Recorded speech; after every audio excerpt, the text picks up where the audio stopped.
They scrape off all the good topsoil because you don't want to build a house on topsoil. And then if they need to bring something in, they bring in the select fill, and they're always going to bring in some amount of select fill to fill in once they form up the boards and for the concrete for the foundation. Then they're going to bring the select fill and dump it in there and bring it up to some point.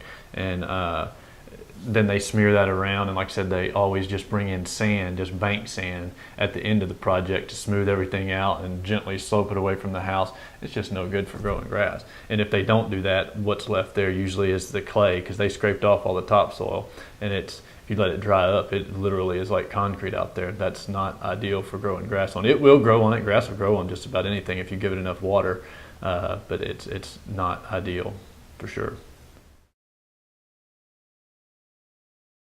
We do, if it's a large enough area where we can get bobcats and or box blades in there.